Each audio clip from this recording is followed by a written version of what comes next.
Alright, looks like this is recording. So today I just wanted to, I guess, share my creation process on all these riffs and progressions. Like I've just been zooming in on the guitar and sharing those, and I'm finding that there's other guitar players that are watching and subscribing. So like rather than just upload this short today, I wanted to upload this part of it where I play over and over, play a bunch of, I mean, it's basically just like a bunch of mistakes until it starts to sound good. But like, okay, so today I just sat down and was, you know, playing a D chord, and then like lifting off to make it a sus chord, suspended chord.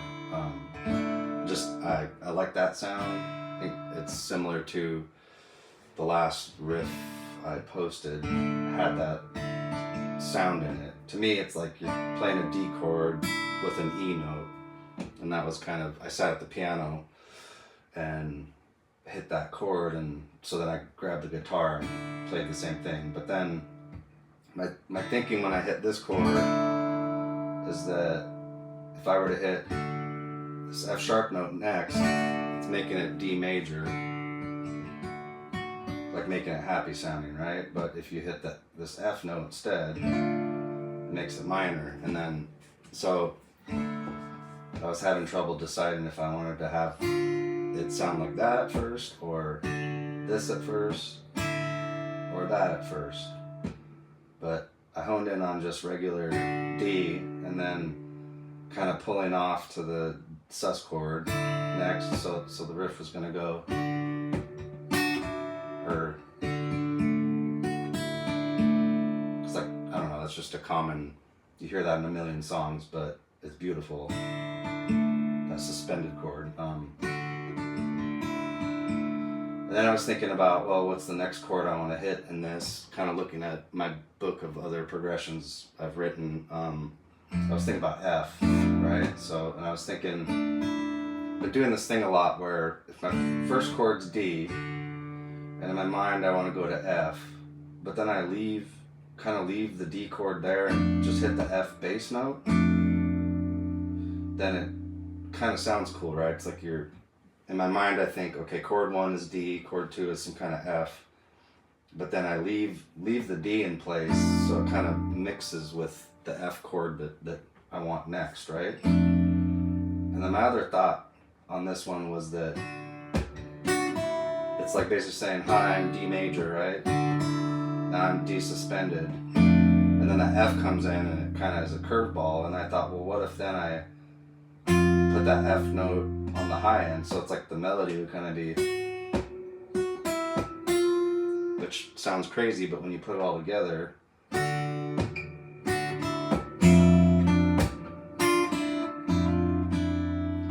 I also have been kind of obsessed with the idea of mixing, like I'm playing this D major chord, and then like a second later, I'm kind of playing D minor with an F bass note.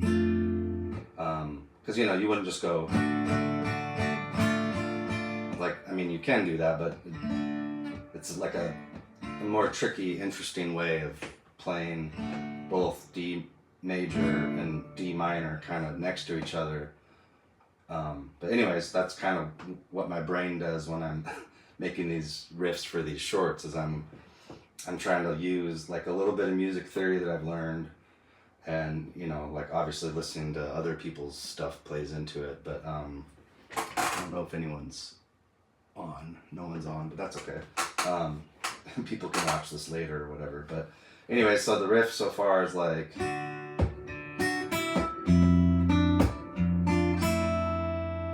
and then my brain's going, well, what key am I in and all that? And it's like, well, D minor and F are kind of yelling at me that we're in C. And sure enough, that C chord sounds good there with a little hammer on.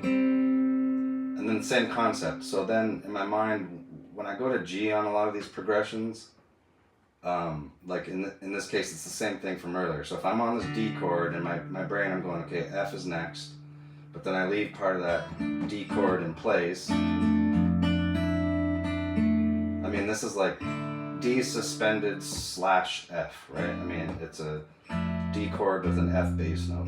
But you put it all together in the progression, it's like it kind of like colors the progression a certain way rather than just playing D to F. You know, I mean, not that there's anything wrong with going D to F, but like I'm in these progressions, I'm trying, like I said, I'm trying to use a little bit of music theory stuff to sprinkle a little more flavor or color into the interaction between two chords. Like, you know, you could play D to F like this to this F too, and that's beautiful too, right? Anyways, back to where I was going. So then, okay, so D suspended, throw in that F note, and then I'd hit, again, I'm thinking on the high E, there's an F right here, right? And then like I said, I'm thinking, okay, D minor and F belong in the key of C. I kind of have this chart thing that I've, it's similar to, is this backwards? No, it's not. Okay, good. Or is it? Is that backwards? Oh, it is. Huh. There's a backwards chord chart. Anyways, I kind of spend some time staring at which chords belong together in the keys, just so you can kind of have a sense of what chord to try to go to next, just depending on how you want things to flow. So anyways, after the D suspended slash F with that little F note pull off thing, and then go to the C chord, which I do in a million. That's like my habit lately, is I go. I guess I love the sound of the C chord going up to the C add 9, is what that is. Okay, so, and then, okay, back to the other concept. So then I'm going, well, if I'm in C, then like the chord G is like the 5 chord in the key of C, so it's going to go too. But what I do is I leave the pointer finger from that C chord in place. And I love the sound of that in a lot of progressions and a lot of keys, is that if you think about it, if this progression is leaning into the key of C, and then I hit this G chord, again, the G chord would be the 5 chord in that progression, and the 5 chord wants to pull you back to the 1 chord, right? And so it's interesting that if you take that 5 chord and just put that note of C into it, it's that same concept. Like, you're kind of saying, I'm the 5 chord, I'm pulling towards C, and here's the C note right in that 5 chord. So just, again, it colors the chord in a way that, to me, that's beautiful and interesting. Not that there's anything wrong with regular G, but it's like when you sprinkle that note in, it just gives it a little more spice or whatever. Yeah. And then my thought is, the first chord of this progression is D, so then I'm going to do a hammer-on back up to a note that belongs in that first chord. So I think that concept of strategically sprinkling notes that belong in the chord you're about to hit is kind of the concept, and I put on the description of some of these of voice leading, or like, you know, how to make your chords flow type stuff. It's like, if you think of your first chord and your second chord and you try to make the notes of them kind of bleed into each other, it makes it flow better. Not only that, but it also kind of makes it easier to play. Like if you're playing this D and then you're like, I just want F, so I'm just not even going to move my fingers, I'm just going to hit the F bass note. So I did less with my fingers, and the result is like, it's very interesting F chord. I mean, it's D slash F, but you know what I mean. So yeah, it's like, it's just these little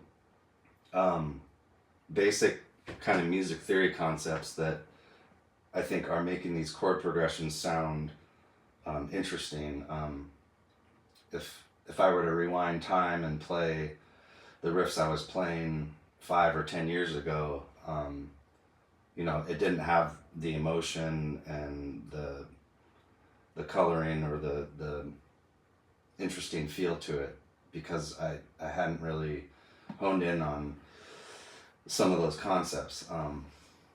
So anyways, then putting it all together, the progression's turning into kind of like this, like, actually I gotta play the D different, because to hit that F, yeah, so sometimes you have to change your chord fingering because of the next chord coming. So for example, like to try to hit that F and then to try to hit the high F note, I need my fingers to be in different order, kind of. So I'll play my D kind of funky like this. You know, instead of the normal D, I'm playing it like this because I know I'm going to lift off and want to hit this F, you know? So that's a concept like from Rick Beato videos that I watch where they'll say, hey, when you go to play these progressions, you're not always going to play them in these standard fingerings. You're going to want to play them with, again, that idea of keeping in mind what your next chord is. So it's like the same concept. I'll play D like this so that I can then lift it off and then hit that F. So then the progression's like,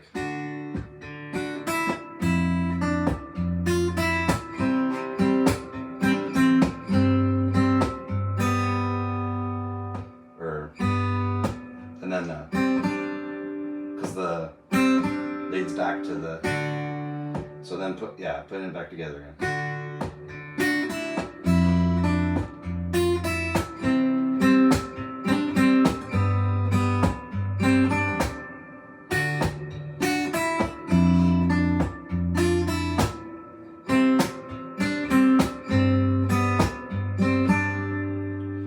So yeah, that's just, I thought I would share this as a live video for a change, because usually I sit here and it takes me sometimes an hour or more just to do a 15-second short, because I'm trying to create a lot of this on the fly and create it in a way kind of based off of people's comments that I've been reading, and you know, looking at which videos people click on more, just to get a feel for what's catching people's ears.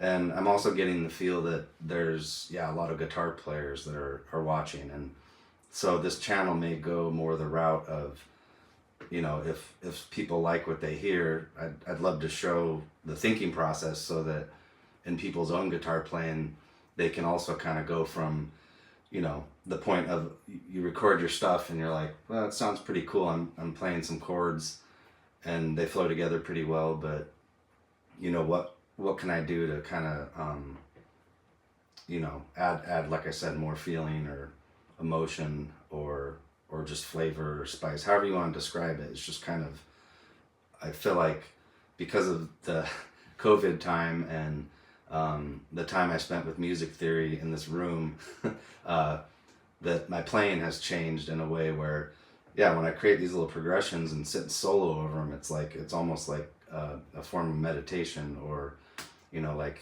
processing your emotions and thinking. And so it's like, for me, it's a lot more than just playing an instrument. It's like, you know, a part of my life that is really important. And so, the whole reason I'm doing all this is to finally like share my music in hopes that when people hear it, they feel something, they feel good. And I'm also getting, like I said, getting the sense that there's other guitar players watching. And so if you learn a thing or two and end up enjoying what you're doing more, then that's awesome as well. That's kind of what I'm going for here too. So anyways, I think I'm going to end this and maybe keep doing this, and maybe next time some people will watch live, but it's all good. Anyways, thanks for watching.